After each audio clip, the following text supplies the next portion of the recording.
Morning, people of the grid. It's January the 26th. Got 2 of my 3 rings already filled in. Off to a good start. Heading out to get a tea. Back into the office. Got some meetings I got to run off to today. Today's a big day. Today, our Leaf, our Nissan Leaf, turns 5 years old. We've had it for 5 years. I'm going to give you a full kind of rundown on the car and on the numbers and see how we're sitting. Pretty good, actually.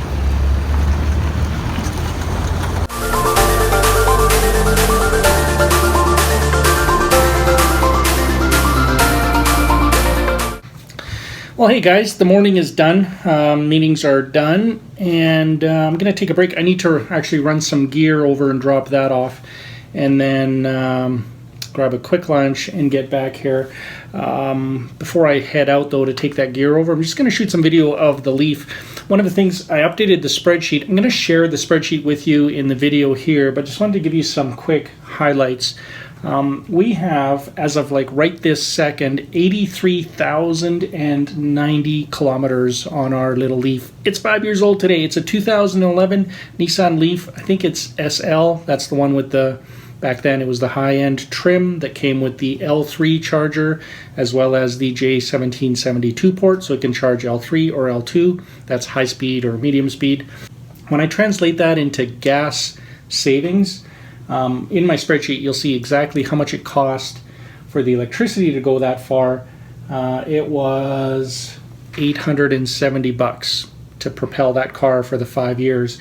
If it would have been gas, based on the vehicles that we used to own, it would have been $11,600 and change. So we saved over $10,500 just with that little guy alone.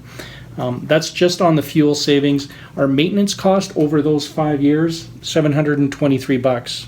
Not bad, not bad at all. Pretty cool. We're still really happy with it. I'll tell you more when I give you the tour of the car and show you what it looks like 5 years after. And it survived 5 Canadian winters here in Calgary, Alberta. Not the warmest temps. Sometimes we get mild weather, but we do dip into minus 35, minus 36 for a while. This winter we've seen a lot of minus 27, minus 26, minus 30 Celsius, of course. Really cold weather, but the car performs like a champ. So yeah, because I'm a numbers guy, I'm a nerd that way. I like to know that we're getting our money's worth, and it feels really good knowing that that car, it's definitely paid its way. And I think we'll be running it depending on what we do. We may buy a new car and then trade it in, or Ethan may do that, but for now it's going to serve our kids. And it also serves as our truck if we got stuff like pop cans that we take in for recycling and we don't want to mess up the other cars. The Leaf has sort of taken that on, or if I have to take a bike in to get it fixed, I pop it into the back of the Leaf. We don't mind it getting a little bit dirtier. It's actually held up really well to heavy use. It's a good thing. Good job, Nissan. So for us, the Nissan Leaf was the first electric vehicle we had. There's its charger right there that we use for the Leaf now. We also use that for the Teslas. So the charger is adaptable. That saved us money too because we'd already invested in the charger there. But I think when we bought it, we were probably the first residential charging install in Calgary. There was only one charger that was accessible in Calgary at the time, and that was at Nissan Brasso. There was one other that they had at the rail yards, because when the Leafs would come in from, I think it's from Vancouver, maybe from Toronto, Ontario, when the Leafs arrived in Calgary, they needed to charge them right away. So they would take them off the train, charge them up, get them over to Brasso Nissan. I think that one's, I'm pretty sure that's since been removed now, and we've got a ton of L2 chargers all over the city here, but back then, there was only one, and we used that barely at all. We mostly charged at home, and the car served us as our city vehicle. It did a great job. It still does a great job.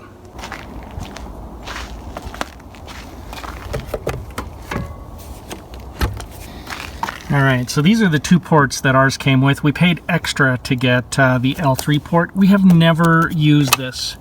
This is the big Chatamo port. Never used it because there is no L3 charging infrastructure here in Calgary, so we were hoping to be able to use it. We haven't needed it I mean, we have. It would have been nice, but this is the bad boy that we use all the time to charge the car, and we charge it off of L2. We just charge it off of L1, trickle charge outside on our driveway here. Let me show you the inside.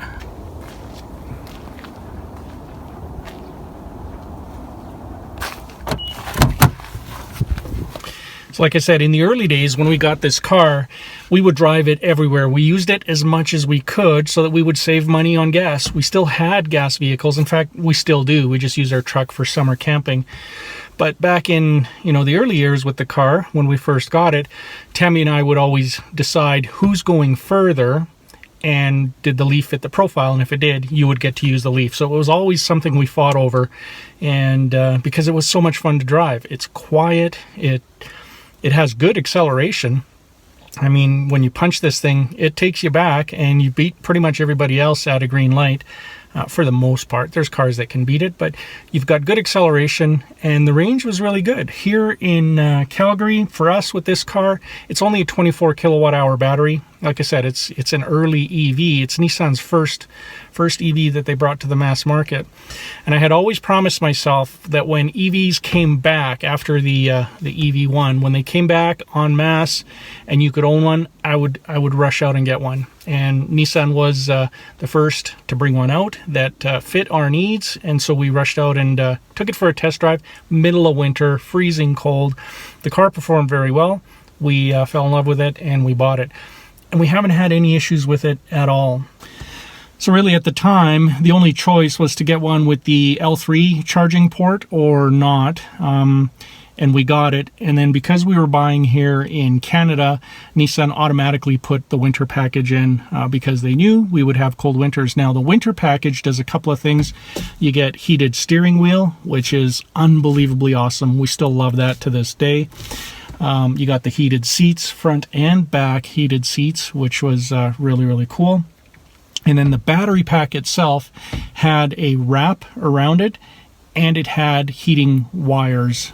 This is one of my favorite sounds. It's the startup sound of the Leaf.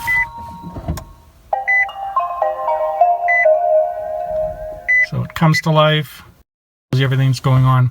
Now you can see we're at the 83,090 kilometers. This curve on the outside, that's your battery capacity, and over time you'll lose bars of range. We've lost one, so there's 12 bars. We've lost 1/12 of range in the car, but it still meets all of our needs even in the winter.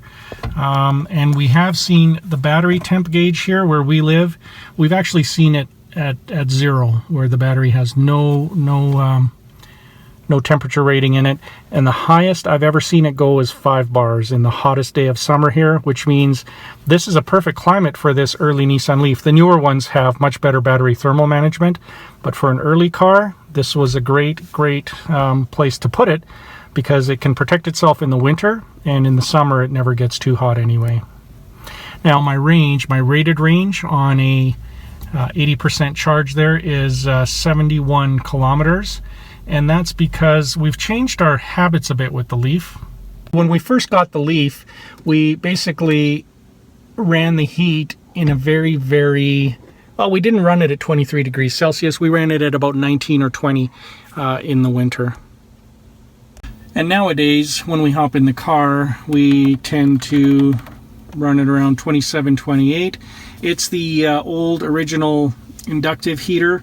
And it gets really warm in here. It doesn't take too long to get warm, but it sucks a lot of energy. So if I turn it off, I'll get 19 more kilometers. We do that once in a while when we need the range, but nowadays we kind of, since we have other electric cars that have greater range, we just run heat in this thing all the time. We don't go cold. And the car's been really good. Now the interior, one of the cool things about this car is it's all recycled plastic. The felt on the top, recycled plastic. The seats material is made from, I don't know if it's this material or the padding inside, but recycled plastic, recycled. So there is a lot of plastic, but it's nice. It's built well. It's held up really well for 5 years. There's no significant wear on the interior. Of course, the back seats where our kids sit, it's always messy. But even that area is held up really well.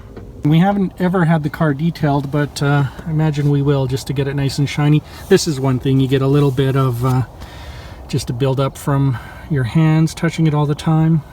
A little bit of scuff marks from our feet touching the door, but other than that, great shape. And then here's the back seat, which we have 4 kids, so this car would usually be used by Tammy to get all the kids somewhere, or by me to get all the kids somewhere, or by me to go to work, or just to run errands. But it has held up really, really well. Like, the seats are in great shape. Everything, look at that. I still got a tire scuff mark from when I took one of the bikes to the bike store. I got to clean that up. And then folding the seats down, super, super easy to do. And then they lay flat in the back here, and you got this massive cavernous space.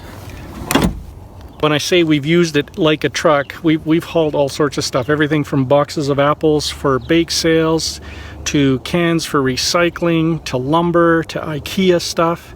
I mean, we've carried everything in here. And then in the back, we've got this little security cover so you can't see the stuff that you put down here. This we take out when we need a lot of cargo space, and you just push the seats down. And then you got tons. It's got a nice deep well in the back. Our charger is plugged into our house. That's what we use to keep it charged up in the winter. And that's it.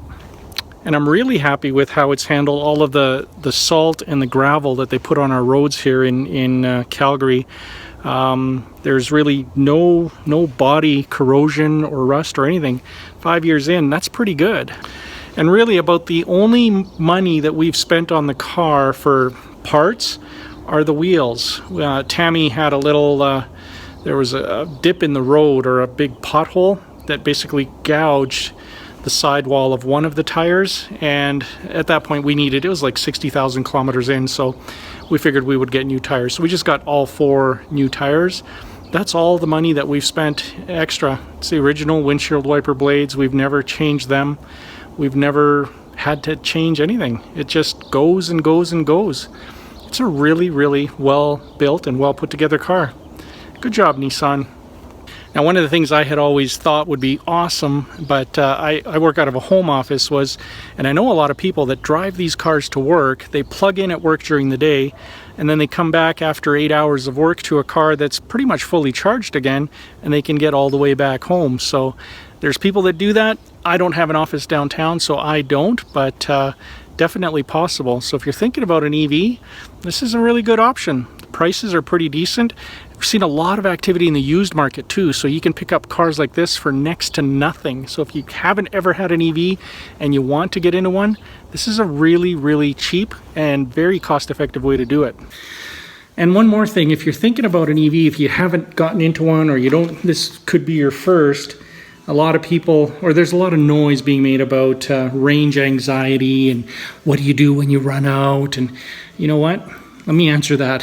When you run out, you do the same thing you do in a gas car. You do something about it. In a gas car, you got to go get gas and bring it back. In an electric car, you get an extension cord and you plug it in. That's it. There's nothing to it. In 5 years, after all those kilometers and miles, we have never ran out of electricity. We've come close, but once you drive the car for a few months, you really get to know what you can do to extend your range and how far you can go. And with those 2 pieces of information, there's really no reason for anybody to run out. If you do, you plug in. If you're getting low and you're far from home, you find somewhere where you can plug in. There's a number of outlets, and now with apps like PlugShare, and Nissan's got an app in the nav system that tracks where you can find electricity publicly available to plug in. There's no reason for anybody to run out. Again, Nissan, thumbs up, keep up doing the good work. That's my review of the 2011 Nissan Leaf. If you guys have any questions, put them in the comments below. I'm happy to answer them. We've been through pretty much everything with that car. So we've got a lot of experience winter driving. We've got a lot of experience how to go further in the car, which I'll give you the spoiler, slow down. That's all you got to do. Slow down and you'll get more range out of the car. And slowing down, that alone will make the biggest difference.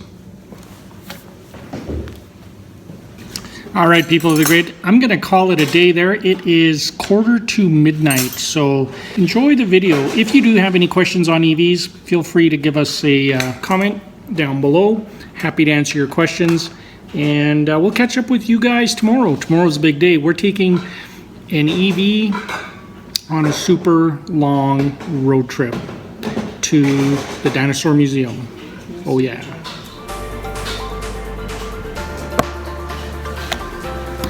Miker out.